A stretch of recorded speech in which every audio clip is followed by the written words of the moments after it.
Hello, and we are live. Hello, everybody. Welcome back to another episode of Star Wars Alliance. Of course, I am your host, Clay, and with me today, not only am I joined by Katie, but finally, after so many hiccups, personal time, all of these other things, that's the reason why we also haven't been live in a while. Just a lot of personal stuff happening with all of us. But Adrian is here. Adrian, Hi. what's up, man? Hello. How's it going, guys? Doing good, doing good. How you been? Going on. I was Um, telling Adrian before you got here, Clay, I don't know what demon has been in my house, but I hope it leaves. Like, don't come back. That's good. That's good. I'm glad to see you guys. Glad to talk Star Wars stuff. Glad to see you as well. And we are ramping up to Star Wars Celebration. I know, Adrian, you are heading that way. You Mhm. how excited are you? On a scale of I feel like 1 to 10 is not enough. So like let's go full 100. 1 to 100. Like how hyped are you? I think 100 for like the whole Japan trip because we're going to like the World's Fair, we're doing like Mhm. celebration and all that other stuff. Like that should Oh, be that's gonna fun. be fun. I think like as I'm a little disappointed with like the panels if I'm being honest. I Being think Mhm. fully honest. the Yeah. yeah like the big panels are kind of like it feels kind of lame compared to what the last ones were, but I'm Mhm. hoping that I don't know the rest of it is fun and announcements happen, and I'm sure it's going to be a good time. But um, the main panels aren't as exciting this time around. So I'm just hoping that I get to Yeah. go see Andor early. Yeah. Fingers crossed is my Yeah. main I thing. I'm hoping for some surprises. That's what I'm hoping for. Yeah, I'm Yeah, hoping because they're just keeping stuff close to the chest, and that's why they're like there's gonna be secret panels announced or something. I don't know. I don't know. We'll see. But I'm excited though. The badge art looks super dope. I'm excited to get posters and all the con stuff. Yeah. Very nice. yes. And the main panels for anyone curious are Mandalorian and Grogu on Friday, Andor on Saturday, Ahsoka also on Saturday, and then Sunday is first look Star Wars Visions Volume 3. So, Yeah. And then like in um, in in relation, like the last year, they had like a villains panel and they had like other like mhm. panels. They had like other reasons to get more people on stage than just what next thing is coming out. So that's the Yeah. only reason I'm a little disappointed because I really, really enjoyed the villains panel at the last celebration. I thought it was fantastic. And I was hoping they were going to do more stuff like that this year. Yeah, especially with Manny going. Oh, that would be a blast. Oh Do yeah. they Uh, have a concrete like book panel? Like anything? I'm sure they're no, gonna have those are just the some. Yeah, I think they're just like the regular panels. Okay. yeah.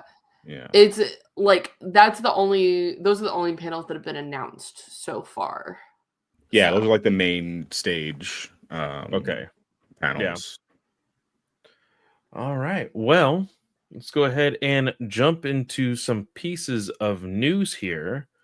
Looking back, I think the biggest talk of the town, of course, last episode we were live, we talked about Feige versus Filoni, that whole debacle on if and when Kennedy actually retires, who is the best fit for the position to look after Lucasfilm, not just Star Wars. Remember, Lucasfilm. So there was that. I see, Katie, you put this article from Deadline. Kathleen yes. Kennedy sat down with Deadline to talk Before we about. get into it, Adrian, Oh, we talked about Mm. Feige versus Filoni as like those are the top names floating around right now. If you Mhm. had to pick between the two, I was which literally one going would to you ask pick you. and why? Who would I pick? Yeah. Yeah. Filoni because he's been mentored by George Lucas directly. Okay. Um, yeah, if I had to pick, I'd have both have it by committee, get out of this stupid president thing. So like it's more than just one person, I think is like what they should do. We need to do this by committee Yep. now. It can't just be one person anymore. So I hope that it's like not I hope it's neither of them. I hope it's like a bunch of people and we do like chamber or something. I don't know, something else, because there's too much Star Wars for only one person to run it now. It was fine when it was like just the movies and letting all of the other stuff just run in the background, because George Lucas didn't care about the EU all that much. So now we have so much more stuff to balance. I think it's too much for one person, and anyone who gets it's going to get a lot of flack from either side. But I just hope Kathleen Kennedy sticks around until she dies. I want her to stay forever. You know, there was, well, I was gonna say the thought did come across. I did talk to a friend after we had talked about Filoni versus Feige, and I've known him since we were kids, and we always take this phrase from this silly commercial, and I can't even remember what the commercial was from, but it's this little girl that just, the answer that makes everybody cheer at the end of the commercial is "Por qué no los dos?" It's like, hey, why can't we have both? Yeah. You know? And I think there's a small precedent for it with, of course, DC Studios, with Peter Safran and James Gunn. There is the aspect of the creator versus the businessman working together to, you know, have a studio. And I think Lucasfilm could really help. Like, it could really help the brand of Lucasfilm altogether to have something like that. Yeah. I mean, and chancellors, you know, a High Republic to chancellor it or something, you know, like it's and I think that the notion that Filoni would do a bad job, I think, is crazy to me. I don't understand like why people don't think Filoni would do a good job, when like he's like literally all of the projects that he does, he brings in so many other people than just himself.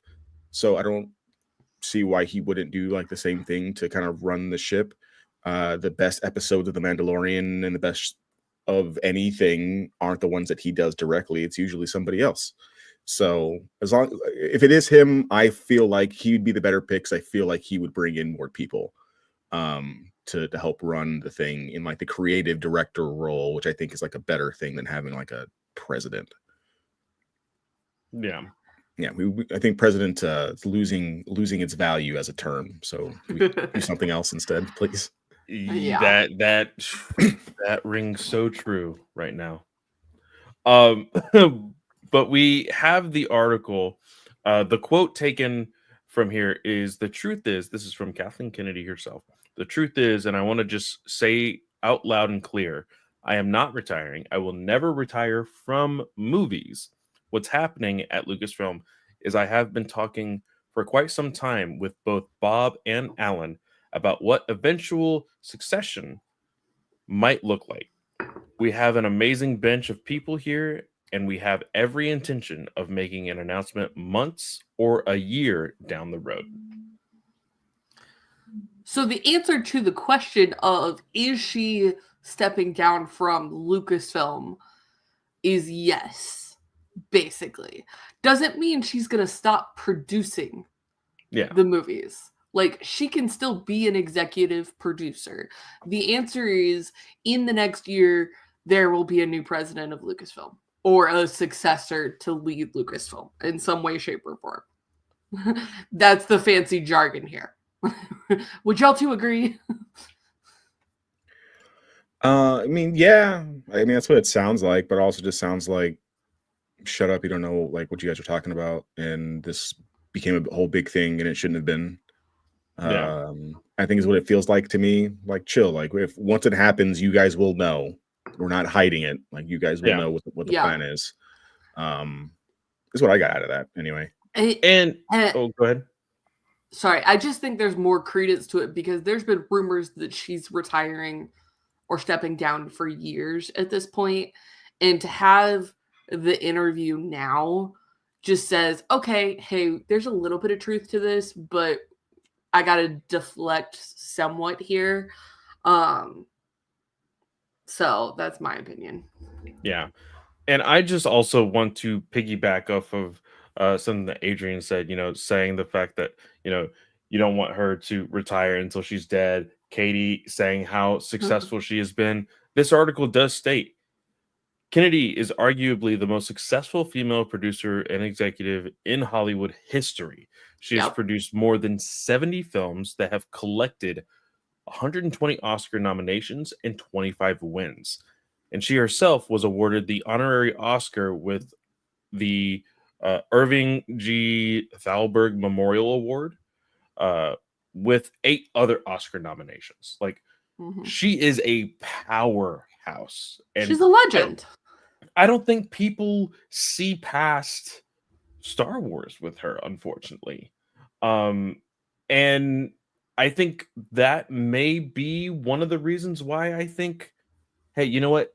Step back from Lucasfilm. Yeah, sure. And then show again why you're so famous and why you took over Lucasfilm in the first place, you know? Mhm. And keep making those movies, keep producing and all of that. I think that would be great. Yeah. For sure. I think that's like the boilerplate of this interview.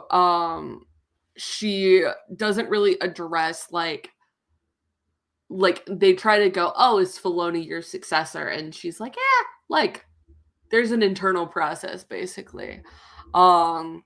She asked like, hey, why is your job such a huge focus? And like there's like questions into that. But really, I think the biggest thing out of here, other than, hey, I'm retiring, but not retiring from movies, is that Sean Levy's movie is coming next in the production line for Star Wars.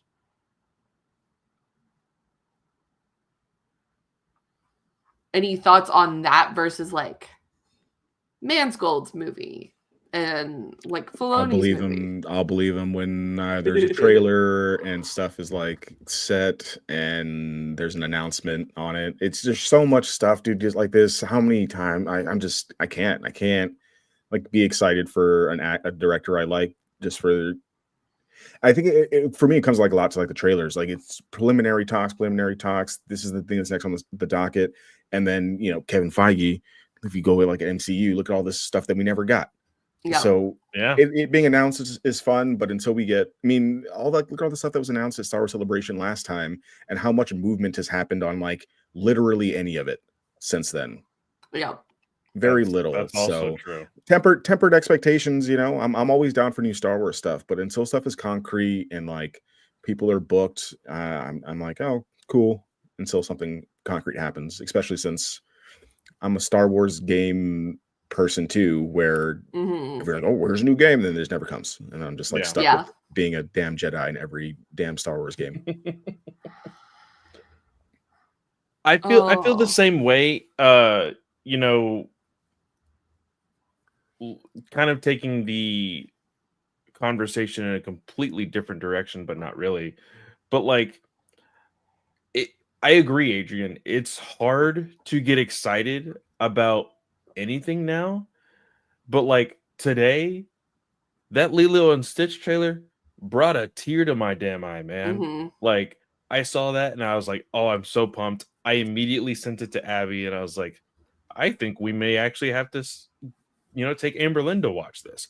And it's because it's right there. There's proof. Like, hey, here is what will be a finished project in just a couple months.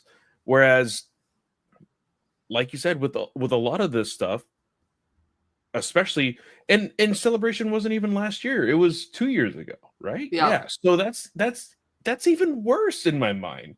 The fact that these things were announced 2 years ago and it feels like we've kicked the can maybe a foot. Like Daisy Ridley's been in like 4 movies since then. Yeah. And like I've heard really good things about those movies, so more power to her. But like I know, but I want to see her back at Star Wars. Like, what are we doing? She doesn't even know like really what's going on with it, So like, I'm just hoping that they're just keeping stuff close to the chest. We'll get a whole bunch of stuff at Celebration, then we can be happy again. But again, like you said, until I get a trailer, people that are geeking out about, I'm waiting. Yeah, or even like, and I don't condone this obviously, but like paparazzi footage of like things being shot on set, like we're getting right now with the Odyssey from Nolan's film. Yeah, like stuff like that just goes, okay, this is actually happening. because like she talks about Simon Kinberg's movies like being like the future of Star Wars and happening post sequel trilogy, and then Sean Levy's movie is 5 to 6 years after the sequel trilogy, but it's a standalone story, so maybe no sequel characters in it. So it'll be interesting to see like what is actually happening. Yeah. And I'm looking back at some of our news tidbits that we had posted. We did talk about um, the fact that Sean Levy's budget is going to be a little bit smaller than Yep. what the quote unquote normal Star Wars movie will be.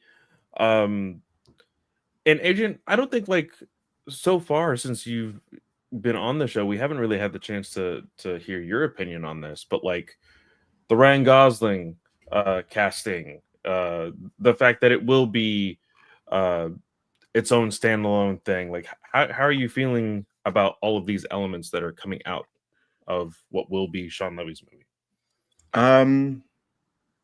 I like Star Wars when it's lesser known actors. I think that it's I think it takes people well, it takes me out a little bit of the thing to have them have such big roles. That's why I think that Carrie Ann Moss's role in Acolyte was like so perfect. Mhm. Because she probably like was the most recognizable name going into it, and she was like barely in it, right? So Yeah. Yeah. I'm hoping that it's one of those things like where he's in it, but I mean, I like Ryan Gosling, but like I don't, I'm not dying to see him in Star Wars. If I'm being honest, I love Ryan Gosling, but I'm just going to see him play Ryan Gosling in Star Wars because I personally don't think his range is all that great. So like, what is he going to do? What is he Yeah. bringing to it? What is he going to be doing that's different than like Lee Jung Jae literally learning English to play a role and like do something that we've never seen him do before, right? Like Yeah. Yeah. there's 100%. like what do we do? Are we just trying to sell tickets? If we're just trying to sell tickets, then I guess, but it doesn't make me uber excited. I like Ryan Gosling, but like it's Yeah. just Ryan Gosling. Travis, the godfather of the GUA here, he kind of has this saying that some people can be too famous for Star Wars. And we've kind of bumped heads with that statement on some of these castings. I it's so funny because we made the discussion because they've worked so well together. Could you imagine Ryan Reynolds in a Star Wars movie? Um and No, no, pass. I think both Ryans are too famous for Star Wars. Um I think well because the first thing that comes to mind for a lot of people when it comes to Ryan Gosling, it's immediately, oh, we're getting another scoundrel. And it's like, okay. Like Yeah, if he plays a scoundrel, I'm out. it's this I don't idea think of he being has like bones for a scoundrel. like it the pretty boy always gets the scoundrel role. I think that is like, don't turn that into a cliche. Like let's Yeah. let's change that, please.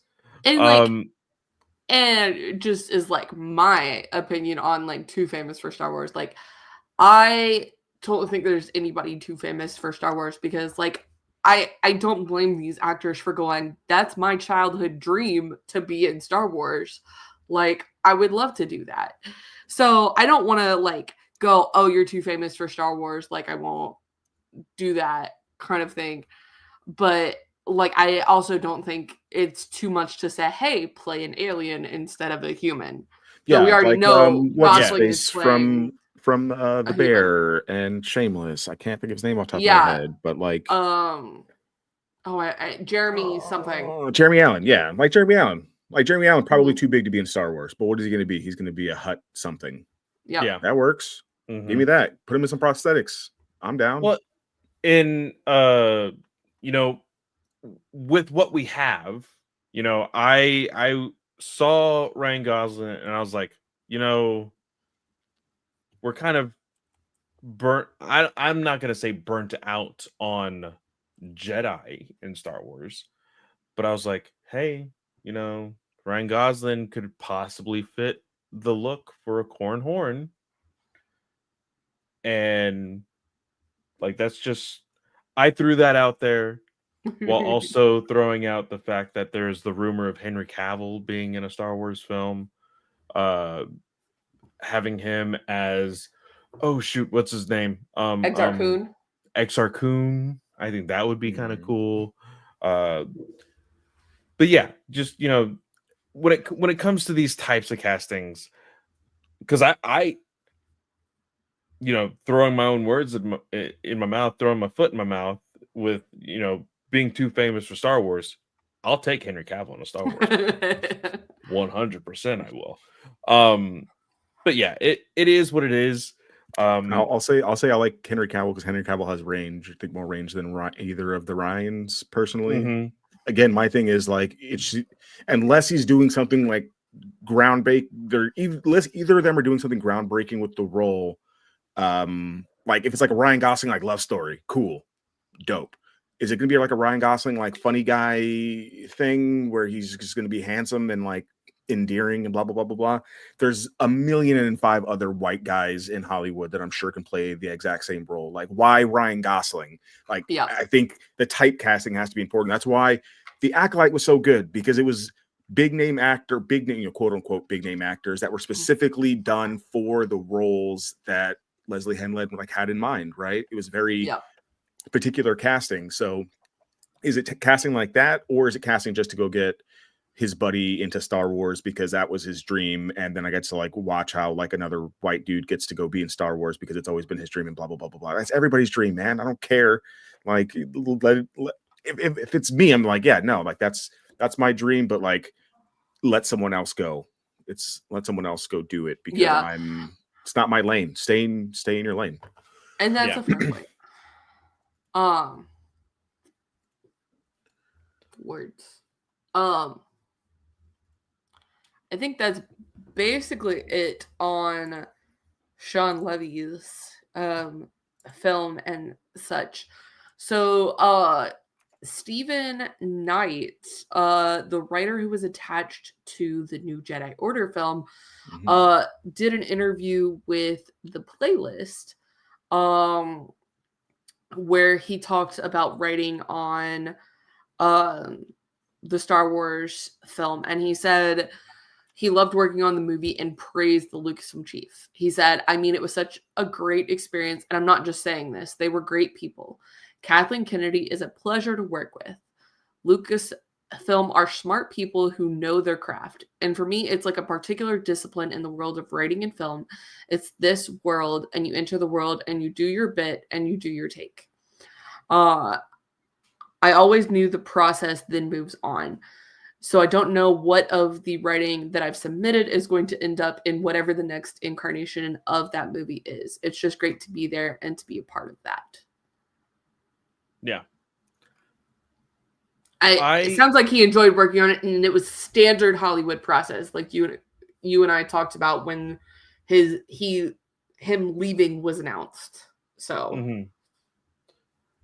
He also made this comment here. He said working on the script was to feel like stepping into a hurricane in a way because of the fans, because of what they want and what they feel. So you're in this world and you're doing. Did you already say this part? No. Okay, because he's saying your bit again. He used that phrase so many times.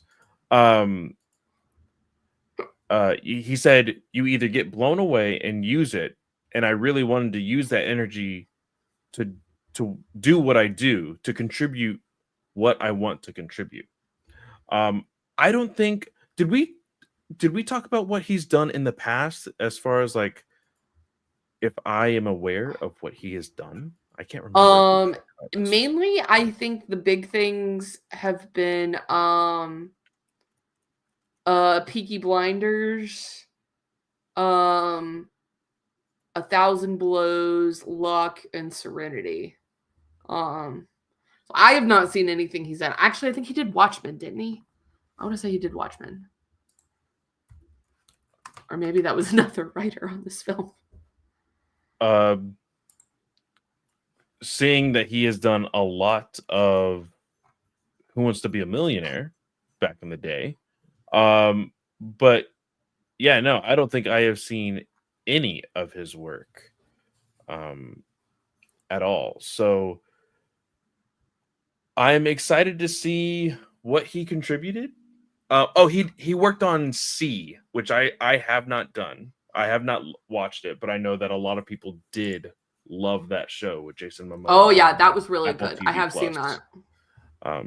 Yeah, so Ooh, yeah. Oh, Apple TV does good stuff. I mean, that's Yeah. probably the only exciting thing I think you guys have mentioned so far. yeah. But again, we'll see how this turns out. There is no timeline, I feel like, for this film as far Nope. as hard timeline, no hard dates or anything like that. And hopefully, like we've said for the past 20 minutes, hopefully we get something at Star Wars Celebration in just over a month to see what we will hopefully be able to get a countdown of like, hey, we will finally get to see this movie on this date, on this year, whatever. So Yeah. we'll see. All Yeah. right. So just let them cook. Let them cook for a Yeah. little bit. Yeah. Let them cook. Please. So the next bit of news, because I figure we'll end on the Andor interview as like the latest thing. So Favreau in an interview, it looks like with French Entertainment News, BFM TV Inside, he talked about season 4 of The Mandalorian. He said, season 4, yeah, I've written it already. We have to know where we are going to tell a fully formed story. So we had mapped it out, Dave Filoni and I, and then slowly you just write each episode. So I was writing it during post-production because all of it has to feel like a continuation and one full story. Which is interesting considering one of the trades, I forget which one, Clay, you might remember, but one of the trades just listed Mandalorian as 2019 to 2023. Like it is no longer continuing. I am looking at that now because we joked about it. Even Travis was like, "Hey, I thought season 4 was already written." Yeah. And again, this may just be a simple, "Hey, we're not going to confirm anything until we announce it." We always say nothing's confirmed until it's on StarWars.com. So we'll see. It doesn't show which trade is actually the article is from. But currently we know that Jon Favreau is actually moved on to a whole new universe of films. Was that confirmed? I thought it was confirmed. I thought it was rumors that he was going to the Mickey Mouse. This is from Deadline. Oswald the Lucky Rabbit TV series from Jon Favreau in works at Disney Plus. Ah, okay. So, and there's been big rumors on how it's going to evolve into like Kingdom Hearts and all of this other stuff, which has gotten a lot of people super excited. But I mean, I would assume there's been plenty of time to write Mando season 4. Doesn't mean he has to be super involved after that, Yeah. I would say, like, I would like him to stay involved, obviously, but you're right. I mean, it's like Filoni with Clone Wars, with Resistance, like, hey, here's the outline, like fill in the blanks kind of thing. Yeah. Because how many the lightsaber just got here. Sorry, I just saw UPS park outside my house. I knew it. So, but here's the thing, because I always forget. Jon Favreau filmed how many episodes in season 1? Or well, let me ask a simpler question. Through all 3 seasons, has he filmed? Did he film seasons 2 and 3 I as think a he director? directed an episode in season 2, but he didn't direct an episode in season 3. Yeah, so he was heavily more on the writing side. So if that's how this has trickled down, I feel like, yeah, have him write it. Hopefully he didn't phone it in. That's the biggest concern at this point. And then give it to Lucasfilm and said, hey, I have another project that I need to work on. Here's season 4. Announce it when you can. Peace out. At least that's how I see it. Yeah. I mean, if it works, I don't know. If it's there, I don't know. But also, like, again, like, I think he's really good at the idea stuff and like letting other people execute, which is like what I think Lucas can never really do. So, I'd be okay if that's the route he went. All right, guys. So for is. everybody who is joining us now and or after on YouTube, Katie is in possession of her Mara Jade lightsaber that almost immediately sold out. So yes. And I am going to have to edit so much of this because that just rang in my ear. Sorry. Look, okay. I don't get like toys very much. Not that I could call this necessarily a toy, but I'm just not like a big collector of things. But when this was announced, it's like, see, they don't forget your girl. They're just gonna use it to get your money and then never mention her again. $375 with shipping and tax. But I'm sure I'm not getting any This is my birthday present that I'm getting in March. To yourself? You can get presents from other people. You're fine. No, my mom gave me my money and Matt gave me my money for my birthday presents. That'll work. But yeah, I think that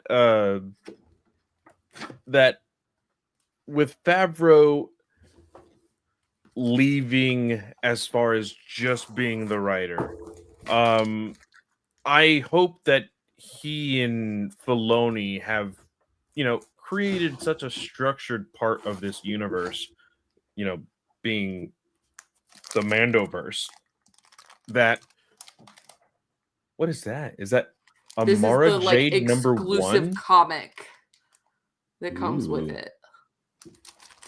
Is it a reprint? Yeah, it's okay. They did like a special printing for this. I got number 2620 out of 3,500. Very nice, very nice. And that is a beautiful hilt. I'm so excited.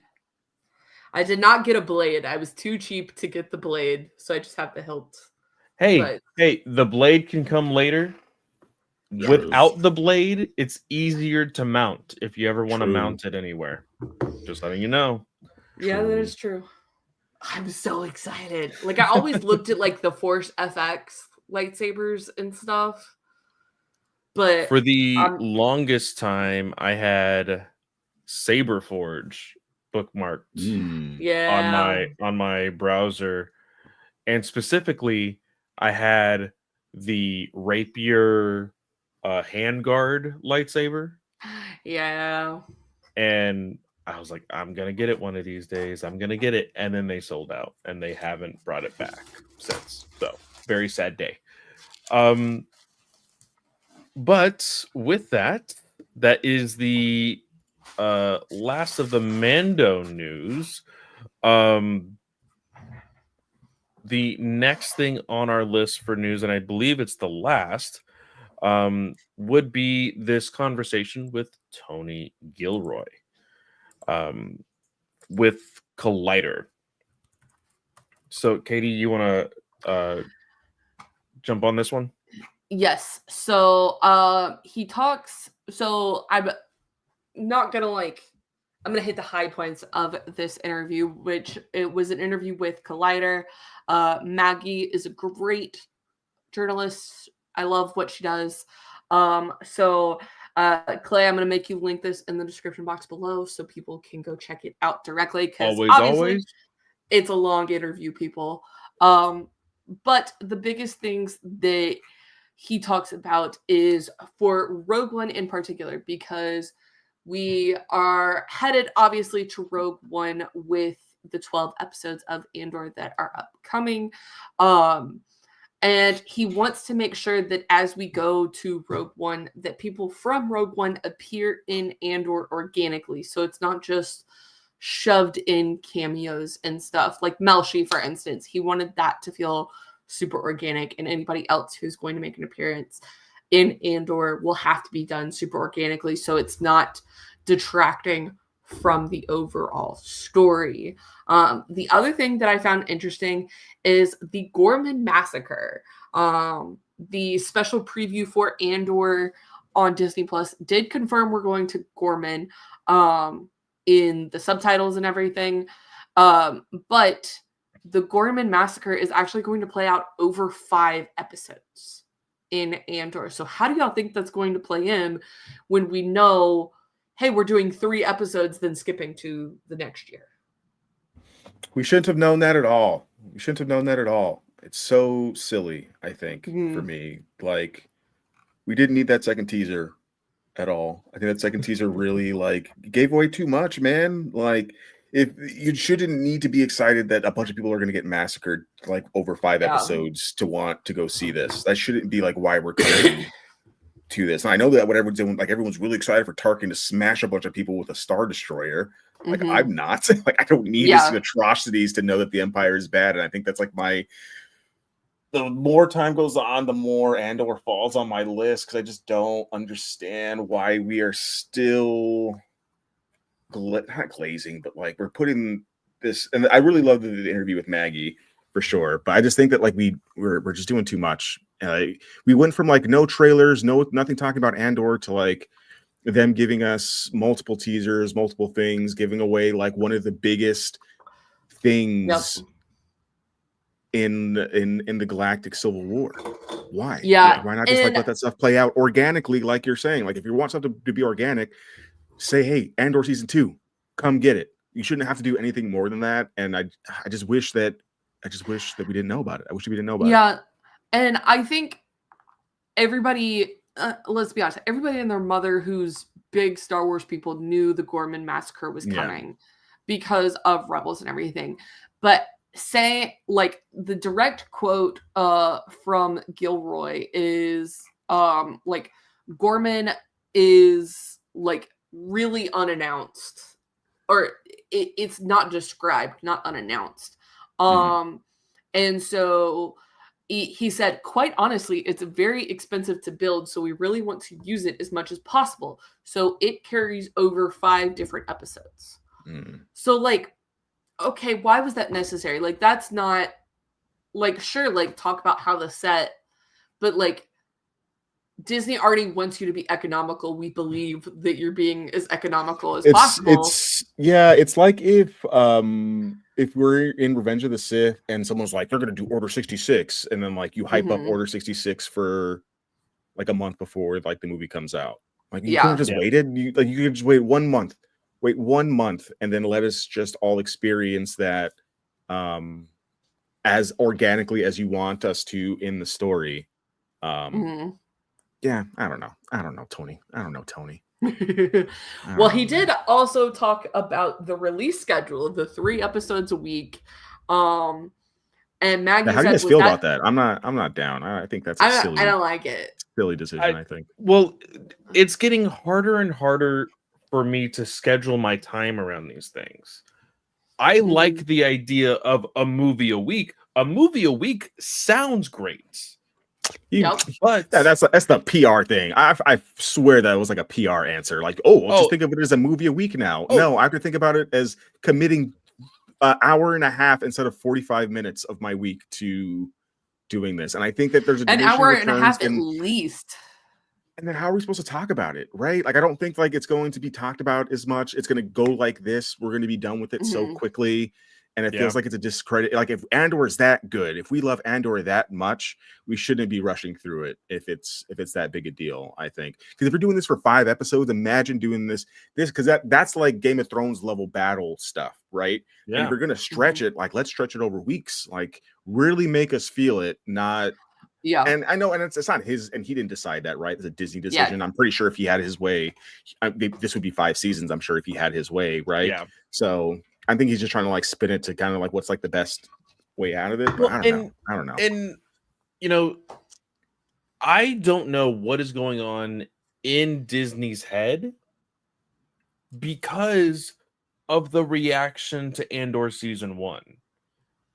There was a huge fuss about how nobody's talking about Andor. Why isn't anybody talking about Andor? Hey, let's move this to FX for, the next 3 months and see if people will watch Andor.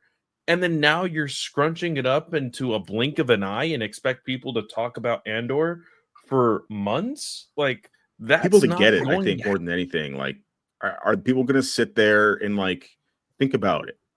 Right? Like, imagine if the Daughter of Pharynx episode happened after we watched like 2 other episodes, right? And we didn't like sit there with, I don't know. I just don't like it. I don't like it. I think it's annoying, especially because we don't get Acolyte season 2. And like, this is the decision making of how they're releasing these shows. And if it's a thing like where they're just like trying to get out of this stuff, where they don't want to do TV shows no more, that's fine. Then like, let us go out with a bang, let us go out talking about it, because damn well that your media team loves interacting with people, and you're giving people less opportunities to interact with Star Wars stuff. Because it's not like we have any movies to look forward to. What else are we looking forward to? We have nothing else going on right now. Like, you don't have movies. The only things that we know of that are coming this year are Andor season 2 and Visions Volume 3. There's literally nothing else. Yeah. What Starved. We're gonna be starved. Like, and especially with High Republic ending. I know that doesn't relate to the TV show, but Katie, we have said it plenty of times. We've said, oh, well, us book people won't be that starved. But like, if you take all of the Star Wars fandom and say, hey, who's reading the High Republic? There's going to be 75% of that entire fandom that's like, the what? Like, so people aren't going to be super hyped about these other mediums. You have the one medium that people are really gravitating towards, and you're cutting it short. You're cutting it by at the knees, and I don't like that at all. And I know that, like, of course, there's going to be the idea of, oh, well, the Celebration's right there, so like you have Andor and Celebration to talk about, and all of that news is going to hit, and da da da. But I just don't feel it. I don't feel it. Yeah. Yeah, that's like the biggest thing. And I know it's not his fault. I think he's put his heart and soul into Andor. And I just wish less than a month. Yeah. Is how long it's going to be around? Less than a month. That's crazy. Yeah. That's crazy. All this build up, all of this stuff to be done in less than a month. And for it, and I think, again, I bring back the Acolyte thing. I have to like listen to everybody say Andor's better, and Andor's the best thing ever. Andor's the best thing ever. Andor's the best thing ever. Andor's the best thing ever. And it's going to be around shorter than Skeleton Crew and the Acolyte were, or any of the other shows were. And we talked about it the last time we were live about how the 2026 Emmy cutoff is May 31st. So, in a sense, it makes sense. But also, why is that cutoff that early for the 2026 Emmys? Like, also, geez. like, just start your thing earlier then, man. Like there's like many other ways for you to do this. It's your company. It's your stuff. You can release it right now. They can put it out right now if they wanted to. There's nothing stopping them from putting it out right now. It's the really silly thing that I think Disney Plus is doing with their platform. You look at, I mean, the godfather of streaming, Netflix. Everybody's trying to be Netflix, but they're refusing to be like Netflix. Netflix drops shows like crazy. They don't say, "Oh, this show goes first. Okay, this show goes next. Oh, we can't do that one. Let's throw this. Oh, there's a new movie, but this one has to go first." Okay, like no, throw out your content. It will gravitate to anybody who wants to grab that content. Yeah, it just will. It absolutely will. It doesn't make sense to me. And I know, like, we're seeing, like, Disney go, okay, we need to get back into movies. Oh, we need to drop streaming.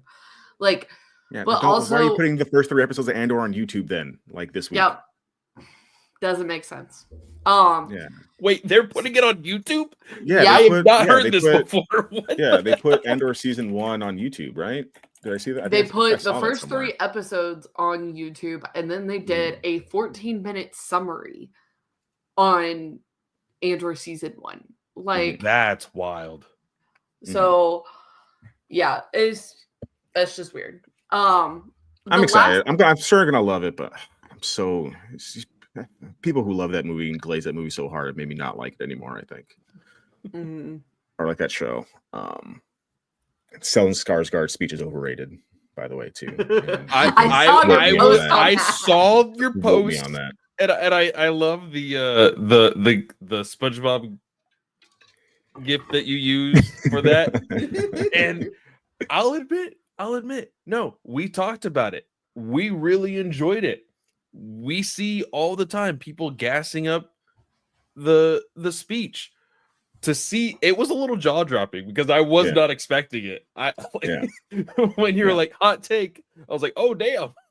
Yeah, hot take. That dude giving that speech to some underling no one cares about isn't a good speech. That is him stroking himself. It's stupid, and I hate it. And I hate that we have to glaze it so much. Like, there's so many other speeches. Nemec's manifesto, world's better. Even though she didn't say "fuck the Empire," that speech, world's better. Yeah, the Persian speech, worlds better than the fucking Stellan Skarsgård. Ugh. And him in the corner, like, oh, all my hard work has been fuck you. It's just like, you rich asshole. Like, oh, are you ready to see him die in oh, dude, I can't wait. I'm gonna be so excited. I'm so excited. I can't wait, dude. Get him out of here, man. And maybe it's because I'm like brown. Maybe I'm just brown, but I'm just so tired of like watching people glaze this dude. I'm like, look, if this was in our world, who would he be? He would be some fucking rich white politician going boo-hoo. I have to do all this stuff while they're in their privilege while we're doing stuff. And then he's gonna talk to me about his sacrifice as a privileged dude chilling out in the Senate and all the fuck off, my guy. You're not that cool. And this is why we love the Bothans. The Bothans mean more. The Bothans Star Wars Alliance. This is why we love every single time we have a guest on Star Wars Alliance. They give the best hot takes. I love it. I always love it. The controversy is here, and I love it. Well, the last bit of news that we have is Once Upon a Galaxy. I have no idea who this person is, but they have found a link to a Force Awakens 10th anniversary tie-in young adult novel that is yet to be announced. But it looks like it is by Quaim Mabali. I probably didn't pronounce that right. I do apologize, but that's my best guess. But I would imagine this is by Disney Lucasfilm, so I would imagine this will be announced at Celebration officially. I'm down. Did The Force Awakens get a tie-in novel the way that like the other ones did? Yeah, I feel like it got a couple, like the Legend of Luke. I want to say the Legend of Luke Skywalker's was Less Jedi, wasn't it? Was it? I think so. Yeah. Yep, that says Journey to The Last Jedi. It wouldn't have been Heir to the Empire.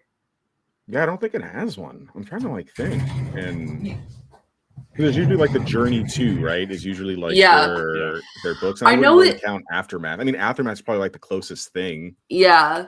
I wouldn't recommend going. I know it had several like. No, but we just reviewed all 3 of them.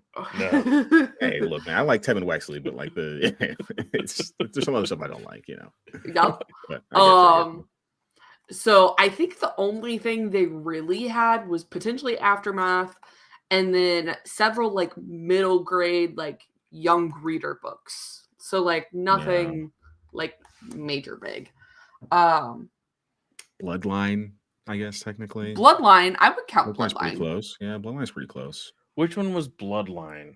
You haven't read Bloodline we yet. haven't read it. Clay, sir, stop what you're doing right now and go read that beautiful book by Claudia Gray. It's on the list. Okay. Yeah. Very good. Very, very good. Oh, it's this one. Okay. Yes. I recognize it's the Leia book. cover. Mhm. Yep. Okay, so this good. does say Aftermath, Lost Stars, several junior novels, short stories. Yeah, so Aftermath and Lost Stars are really the only ones. Bloodline was The Last Jedi because Ryan Johnson consulted on that book. Yeah. I think. No, Bloodline's not mentioned in the Wikipedia article for Last Jedi. Phasma, Canto Bight, Leia, Princess of Alderaan, Legends of Luke Skywalker. For Last Jedi, yeah.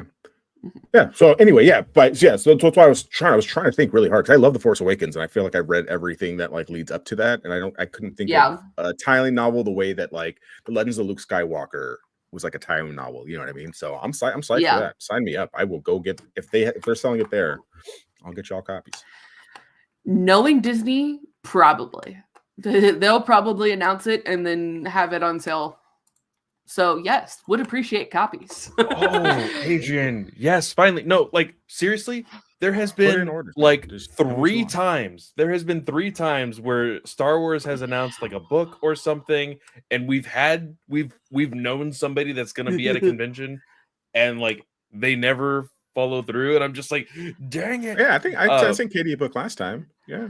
Right, Katie? Yeah, that is right. Yeah. That's right. Yeah, and Georgie sent us one too because she sent us the they sent us the Inquisitor, Rise of the Red Blade. Oh, yep, that is true. Yep, so, I forgot about that one. But yeah, recently Star Wars book. Jesus. That's right. All right. So speaking of Star Wars books, Clay, it is time. I have read Thrawn for my first time.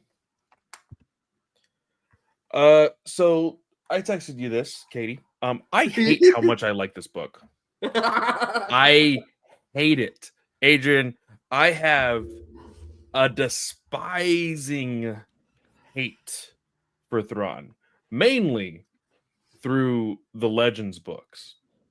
Oh, okay. I was gonna say like through these ones. I thought okay. When we were reviewing the Legends books, specifically the Legends Thrawn trilogy, I despised him, and I think more so because I was like, this fool is treated and written like a god, and I hate it. This dude is like writing himself into this novel, knowing everything before even Luke and Leia and Han. Like, I hate how precise he is, like months in advance. I hate it. They broke it down in this book. You were in his brain in this book. Did you read or did you audio book? I audio book. Oh, yeah, the audio book is so good. It is so audio good. Book is really good. This was great. I like the way that the audio changes with the reverb when he is like thinking, and oh, and I was as soon as he did that, like the very first time, I was like, son of a bitch. Yeah. I like this book. Son of a bitch. And then have you done all of them, or just the first one? We're doing the first one now. We're gonna do the other two at a later date. And we're gonna compile the last pieces of these episodes and make it into one Thrawn review. Because Katie has done these like 1,000 times over the last my few 13th years. time reading this book. So I haven't been able to put it out there in the ethos. So we're gonna combine all these episodes and we're gonna talk about them and make it into one episode. But yeah, I hate how much I like this book. It was so good. See, I think we talked about this with Heir to the Empire, is that you're getting the Republic's viewpoint of Thrawn. Very few times in Heir to the Empire trilogy are you getting Thrawn's perspective. Yep. And so for this, you're getting his perspective, or you're getting Vanto's perspective. We can leave Arinda Price in a dark corner. So you're getting the close-knit perspectives on Thrawn, which is helping you understand how he thinks and how he approaches things. Yeah. And for me, I liked it. I liked this because it feels almost like a compliment to Heir to the Empire. Like, you could take this trilogy realistically and put it with Heir to the Empire and it still works. And that's why Zahn wanted to write this in the way that he did, so that way he wasn't covering the same territory twice with Thrawn. I think that's a very important perspective that not a lot of people have understood with him taking this book and doing it in this way. So, and I think that's one of the main things, like you said, the perspective of this book. I was getting it, like you said, through the Republic. Like, I was supposed to hate him. I was supposed to despise him. Zahn wrote it in a way that I was very frustrated with his character being around every corner, stopping Luke and Han, and just super frustrated. Here, he was the protagonist. He was the one you were rooting for. Oh yeah, that doesn't go away either. No, it doesn't. It's only going to get worse in the next two. And like, I was just like, okay, and the racism, I was just like, yeah, God damn it, like, oh man, like, it was everywhere, man. And I was just like, they're gonna make me like Thrawn. I hate this book. Why would you do this? I was so like, if you go back and listen to these episodes, Adrian, I was like, this book is stupid. I could appreciate like the legends, whole thing about it. I appreciate, Luke and Leia and Han. I appreciate all of that. But Thrawn is stupid. He shouldn't be written like this. He's basically stealing the pen from Zahn himself and writing it to where he wins everything, and I hate it. And here, I just can't wait for you to get 2 alliances. It's going to be so good. It's going to be so good, Adrian. We're doing that in 2 weeks. He's 2 weeks. What? And then you're going to go watch. You're going to watch Ahsoka again, and you're going to be like, "Oh, this is why." He's freaking Sherlock Holmes. He's freaking Sherlock Holmes in this freaking book. Like, and I was like, "Shit, I actually really like this."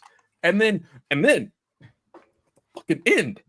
Okay, when like, I also really appreciate Eli, because Eli, where is Vanto? Where is Vanto?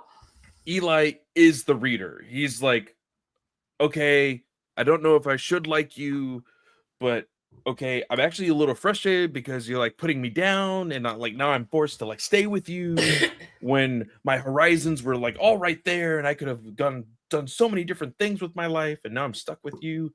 And then like, he starts to think like Thrawn, and I think that's what I hate more than anything, is me, the person who hates Thrawn, is actually liking the fact that Thrawn taught somebody to be Oh, he's a a great commander. This dude, Yep. like his whole a crew. strategist. Like Yeah. it's insane. But at the very end, when they find out who is is it Night Wolf or Night Watch or what Swan. what was it? Night Swan. Night Swan, yes. When Eli realizes who Night Swan is, and they start talking, like even Eli is like, it's clicking for him finally. He's like, oh shit, hold on a second. Thrawn played all of us. Like when it started to connect even the smaller pieces of the very beginning and that's why I was confused. I open this book and I start listening to it, I start reading it, and I'm like, Thrawn isn't a part of the Empire right now? What's going on? What is this? He's a are they capturing him? What's going, like, I was so confused. I was so confused at the beginning of this novel. And then how long is cover to cover? Like time span of this book. Do we know? Question. According to the Wikipedia, it's 15 BBY to 2 BBY. Yeah. Okay, so there's some time. But like he moves up the ranks so quickly. And as an alien, I don't think like Palpatine promotes this dude personally, and Palpatine hates every alien species alive. Yeah. He would kill them all if he could. That's how impressive he was. Or that's how scared of him he was. Yeah, he needs to keep his dude close. Dude, at the very end, when Thrawn just like is like, hey, I'm gonna call your bluff right now. I have this hand, and he's like, so what's the Death Star? I was like, oh shit. Yeah. And the fact then you're gonna hate that you're just gonna hate you're gonna hate every other Grand Moff more the more you get to know this version of Thrawn. Yep. Well, and Tarkin's like, gonna be more of an asshole. Well, that was the thing. Like we more. See these small little moments with Tarkin, and that's where Price, really comes into play. Because like Price. I love Price. Come on. I immediately recognized the name because of Rebels. Yeah. And I was like, okay, so how is this gonna play out? And the way she just like weasels her way into that position, I'm just like, I don't like this. Clay, you did better than me because I read this book before I watched Rebels. Okay. So that's why I can't stand Arindam, because I'm like, this is a tritagonist book, and really it needed to be the dual protagonist with Eli and Thrawn. Like, I did not like having Arinda's perspective in this book. Because this was my first introduction. It helped everything go full circle. But I still, when you see the trilogy of characters, this is still an Eli Thrawn book for sure. And like, I kind of, because I recognized her immediately, I unfortunately didn't really have any like worry for her character in the spots where I was like she gets jumped in the bottom levels of Coruscant. I'm like, nothing's gonna happen to her. She's fine. And then like near the end, when she's like trying to save her family and stuff, like, oh, she's probably gonna take the gun and shoot the dude, and that's exactly what happened. I'm just like, yeah, whatever. See, I was rooting for her to die both times. But see, Eli, I don't recognize that name. And I don't know who this character is. And so like I was rooting for him. And I was like, okay. We all are. Like what, like You're good. You got to get promoted. Like if Thrawn's really a good friend, which oddly enough, it kind of feels like he is, which is really weird to think about. And like he finally gets promoted, and like you said, he's a good strategist. He's a good commander. He's teaching, and he's giving Eli the patience. That's more surprising than anything. Knowing who Thrawn is in the future. He's giving Eli the patience. Like, oh, look again. Hey, what do you see? Hey, This is definitely a tale of two perspectives on Thrawn's character, because do you see why people are like, yeah, that's not Thrawn in Rebels. Like that Thrawn is not, he's impatient, he doesn't teach, but like this Thrawn that you get in the book, he wants other people to learn and grasp what he's doing. So here's the question though. Do we see in the next two books, do we see Thrawn devolve to who he is in Rebels? I don't think so, because so this book leads up to, what is it, season 2, where he goes to Lothal. And so then you basically get season 2 of Rebels, and then you get Thrawn alliances. Or no, it's actually season 3 of Rebels, because he's only in 2 seasons. So this book, remember, Arinda's like, I have rebel activity. Wait, we're gonna get Thrawn after Rebels too? Like timeline? No. So here's what. So this leads into season 3 of Rebels. And then after season 3 of Rebels, you have Thrawn alliances. And then that leads into season 4 of Rebels. And when Thrawn takes his break in season 4 of Rebels, where he leaves for like 4 or 5 episodes or whatever, there's Thrawn treason.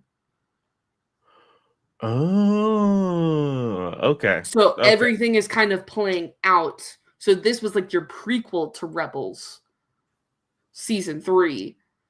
Okay. And then everything else is taking place between Rebels season 3 and season 4, and then during season 4.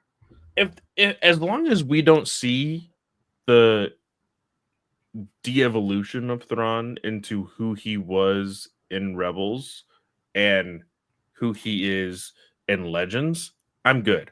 This is Thrawn. I'm okay with saying this is Thrawn. I can like Thrawn if this is Thrawn, but I like Thrawn in Rebels. I think this is the Thrawn in Rebels, especially I think in moments like when with Hera Syndulla, more than anything. Yeah, I can see that. When he's dealing with people who aren't fucking Price, stupid subordinates. I think he gets back into that.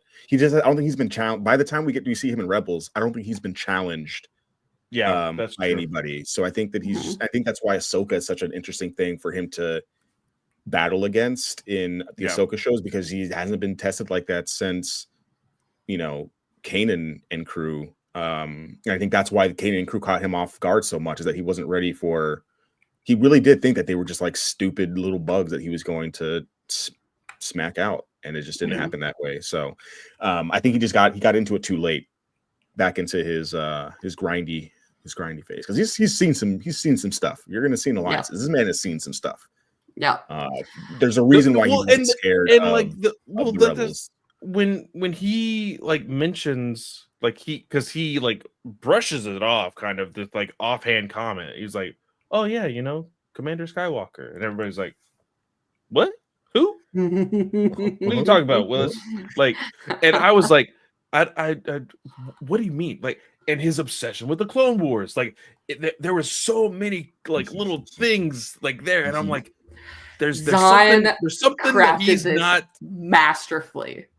Yeah. He crafted this. So I was like, there's got to be more to this, and so if I get more of that, like I'm excited for alliances. Honestly, I will say I used my credit, so I'm gonna have to get more credits on Audible, but I think this will be worth it. Because local library, man. That is also true. That is also true. Libby. And I'll be the first to admit, I am looking at the camera to all of you, and I'm talking into the microphone. You've seen my hate for Thrawn. This book makes me want to buy it. I'm like, I will go out of my way to buy this book. Oh, you're gonna like Thrawn Alliances even more. I think Thrawn Alliance is the best one in the series. I think. That's exciting. Yeah. Yeah. I'm Go excited. back, We're go covering forward, flashback. Oh, it's gonna be so good, dude. we're covering Thrawn Alliances in 2 weeks. So just be prepared for that. You got Yeah. time. I'm gonna go re-listen now. Yeah. All right. Well, I think that about does us for the day, guys. Anything else to talk about? I don't think No, so. I don't think so. It was a lot of fun. Adrian, what are you doing nowadays? Let the lovely listeners know where they can find you, what kind of content you're pushing out these days, all the Mhm. works. Yeah, I mean, I'm going to be at GDC next week in SF doing a whole bunch of game reviews and stuff. As always, you can find like my primary writing on butwhythough.net and then any like my video content on like Instagram and stuff. Star Wars related stuff. I did put out an article of 5 Star Wars games that I want to see happen in different genres. So that aren't just like Ooh, pod racing, like a dating I sim, am going horror to game. find that article and read it tonight, Adrian. Yeah, so lots of stuff like that. I'm just trying to get ready for Star Wars Celebration, and I'm hoping that we can see some more things come out. But Star Wars wise, that's the latest one. All right. Clay? Yes, of course, you can always find me at Fanboy Clay over on Blue Sky. And surprisingly, I have found my way into Book Talk and Bookstagram. And I think I'm actually going to be posting my first Book Talk video. And it's a request. So if anybody's listening to this and would like to actually give me some good recommendations and answers, I'm going to be making a video quite possibly tomorrow requesting recommendations. I always see this all the time on Instagram and on TikTok. People are like, oh, if you like this, you should read this. I'm going to do the opposite. And I'm going to say, hey, I like this. What should I read? And so I have the first one is going to be based on video games. My top 5 video games, I'm going to ask for recommendations off of those games. And then after that, I'm going to do books. I'm going to say, hey, if I liked this book, what other book should I read? And then it'll be movies and TV shows after that. So I'm trying to build up my collection because, again, I will always blame Katie for getting me into this whole love of books again. But it's absolutely fun. I am actually really excited to get more and more books. The reason why I don't have a credit this month is because I immediately spent it on Way of the Kings. I'm going to listen and read. I'm gonna have it in front of me and read it while I'm listening. That's a big book. It's the biggest book I think I've Brandon ever. Sanderson stuff. I don't Yeah. know if I'm down, man. This feels like One Piece to me. This feels, if anyone who tells me go just read Brandon Sanderson feels like telling someone to go watch like One Piece. So I didn't know this because, again, I just randomly doom scrolling, and then I saw this person have a like 35 book stack, and they're like, Yeah. oh, let me tell you about this universe that Brandon Sanderson wrote. And they were like, oh, and I'll tell you exactly what order to read it in. And they were jumping all over the place. I was like, oh God, what did I get into? I'm gonna only read the one series. Like, and that's if I like the ending of this book. If I have the want to read more, okay, I'll do it. But if I DNF this book, or if I just don't like it, I'm not going to hate myself and be like, oh no, I have to finish the series now. It's okay, guys. You don't have to do that. You just read books. Exactly. just like you would like a Netflix show. If you don't like the Netflix show, just turn it off. Go watch another one. That's how books should be. That's how TV shows should be. It's not worth your time to spend on things that you hate, as we always say, don't we, Clay? Yeah, 100%. But yeah, that's what I'm doing. Also on this network is Ranger Alliance. Go check out Ranger Alliance. Me and Jake have moved to a weekly schedule. We are covering the new Super Sentai show, Gozyuger. We've reviewed 4 episodes so far. It is a yearly show, and so we wanted to go ahead and go weekly with that. And they go for about 52 weeks. So it's going to be a lot of fun. So go check that out. Should be fun. All right, y'all. You can find me on most social media platforms. It's at Slice of Katie. This show, you can shoot us a text or leave us a voicemail at 830-538-4828. Just leave us a nickname, some way to address you on the show, especially as we head up into Andor. That will be super fun to hear you guys' reactions and expectations for the show. You can also shoot us an email. It is at StarWarsAlliance@gmail.com. Remember, no A in the wars. Very important. Don't forget it. For me, Patreons. Clay is getting his first episode from me to edit for Patreon in like 2 years. I'm sorry, guys. I'm a slacker. But we talked about this on our Sabers for Hire episode that we did for Patreon. It is Superhuman by Michael Carroll. I found it for $2, so I picked it up. Clay gave me a book and I gave him a book. So I'm reading this one and it will be on Patreon. I will be recording that this weekend. So that's what you can expect. Hopefully next week, Clay. Very fun, Clay's my very, editor, very fun. so you just have to depend on him for dependability. I don't know. All right, y'all. But with that, I want to thank each and every one of you for joining us, whether you are listening or watching, and I hope you all have a wonderful day. I totally screwed up the outro, but you know what? May the force be with you. Bye, guys.